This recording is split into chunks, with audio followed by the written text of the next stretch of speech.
One man on this list spent $200 million on a yacht and sold it. But right after that, he spent $225 million on a replacement one, because the first one was way too big for some peers. Another driver waited 2 years for his yacht to be built, named it after himself, and spent over $1 million a year just to keep it in the water and not use it. And one of them bought a solar-powered catamaran that makes almost no noise, because after 24 years inside a Formula 1 car, silence was the only luxury he hadn't tried it yet. This is the F1 driver yacht tier list.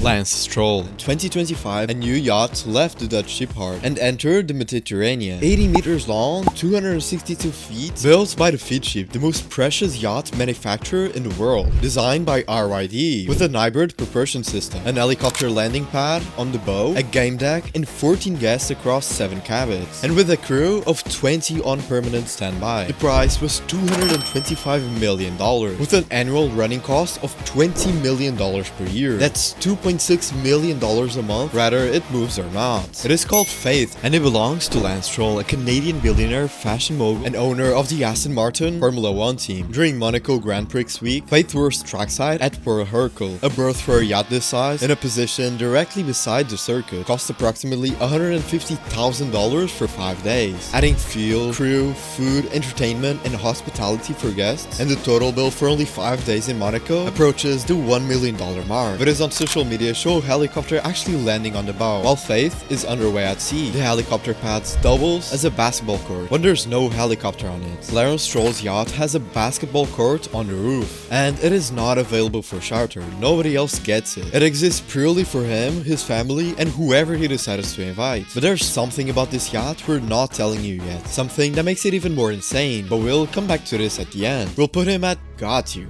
Max Verstappen. Max Verstappen bought his yacht in 2023 and waited 2 years for it to be built. The boat is a Mangusta Grand Sport 33 meters, 109 feet, Italian build with space for 12 guesses and a top speed of 30 miles per hour. He named it Unleash the Lion, the same lion logo on his private jets, on his personal branding, and on his helmets. Every asset Max Verstappen owns now has the same name, Unleash the Lion. It looks exactly like the kind of yacht a 4-time world champion would design it, if you give it unlimited confidence and $15 million. But here's the part that makes it even more interesting. Verstappen didn't dock it in Monaco for his first Monaco Grand Prix as an owner. While every other driver brought their boats to Monaco, Verstappen moored his in Cap d'Aille, just outside Monaco, more private and less visible. A man who built a $50 million personal brand yacht and then deliberately avoided the most photographed harbor in the world on the most photographed weekend of the year. It costs over $1.2 million per year just to maintain it. That's $100,000 every single month. Over the summer, he and Callie cruised Sardinia on it. Callie hosted a lavish baby shower on board ahead of the birth of their daughter, and then the yacht became a paddock intelligence source spotted in Sardinia, which immediately sparked rumors of a Mercedes transfer. Verstappen ultimately stayed at Red Bull, but for a few weeks, 2 yachts parked near each other in Sardinia became front page in motorsport news. MotoGP docking for a yacht this size runs $120,000 to $150,000 for the weekend, and if you add fuel, crew, food, and hospitality, a single Monaco Grand Prix week could cost close to $500,000. He earns $100 million a year. He ordered a yacht 2 years before he needed, he hid it away from the cameras and spent $500,000 on a single race weekend. S tier. Charles Leclerc. Charles doesn't own a yacht, he owns 2. The first is called Mazda Riva Dolce Riva, open cruiser, 48 feet, purchased in 2020 for approximately £1.5 million.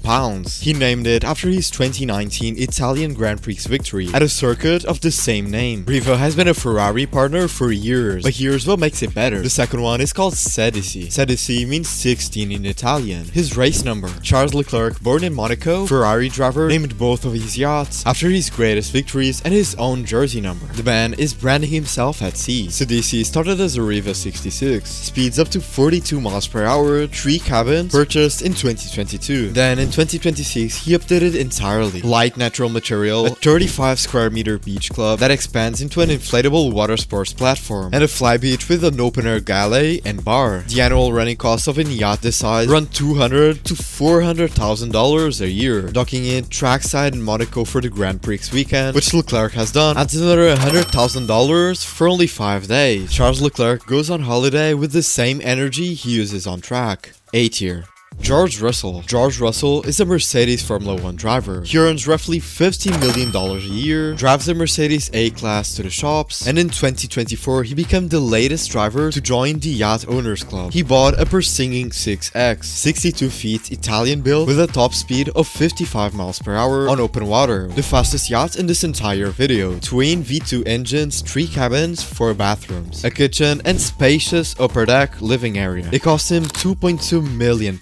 It is significantly smaller than every other yacht in this video, but it is also faster than all of them. He has been posting videos all summer, him and his girlfriend, cruising between the south of France, Italy, and Corsica. The man, who said he's not really a car guy, appeared to be extremely a boat guy. The annual running cost is approximately $80,000 to $150,000 per year. Fastest yacht here while being the most sensitive purchase. George Russell making reasonable decisions as always.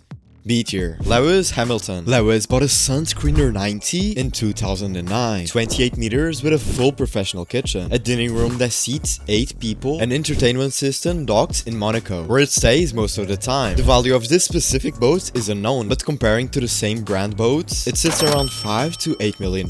He uses it mainly for the Monaco Grand Prix week. The annual running costs of crew, fuel, insurance, and port fees run approximately $150,000 to $250,000 per year. And the Monaco GP docking adds another $50,000 to $100,000 on top of it. So he spends somewhere between $200,000 to $350,000 every single year maintaining a yacht. He mainly uses for parties once a year. The rest of the time that he wants to be on water, he just rents. He rotates through different charter yachts every summer based on the destination and layout, rather than committing to full ownership of something bigger. It actually makes sense as a strategy, since he sold his private jet in 2019 to reduce his carbon footprint, and his daily driver is a 65,000 pound electric SUV. But owning a $50 million super yacht doesn't fit the brand he has been building, so it's probably the most rational yacht decision on this entire list. B tier. Fernando Alonso. Most people when they buy a yacht, they want speed, size, or a name that turns heads in harbor. But Fernando wanted silence. It was delivered in 2023 with a superstructure of solar panels. He said, "I just want to travel in silence with no fumes and no vibrations." Alonso, a man who spent 24 years inside one of the most loudest machines on earth at 200 miles per hour with a team of 50 people speaking into his ear, bought a boat specifically designed to make no sound. The catamaran cost approximately $4.5 million. It's not fast or flashy. It's wide, stable, and almost completely silent when moving. He calls it a small villa on water. He cruises the south of France, Sardinia, Greece, and he doesn't charter it out. He uses it for himself and his own schedule in near total silence. The annual running cost is approximately $80,000 to $150,000 because the solar panels eliminates most of the fuel costs, and that is by far the cheapest yacht to run in this video. And then Alonso said this: yachting shouldn't be about ego. For me, it's about sharing good moments and being respectful towards the environment.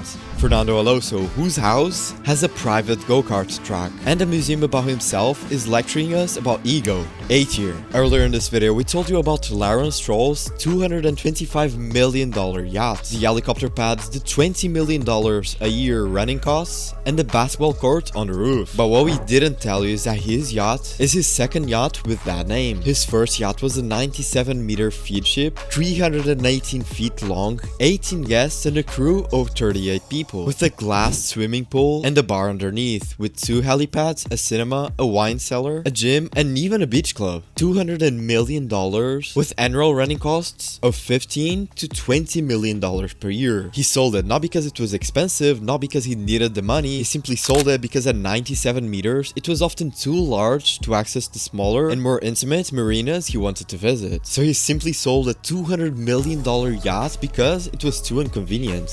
God tier, not even a discussion. And if you want to see what these drivers actually drive on land and why one of them named his daily car the shit stirring machine, the video is right here.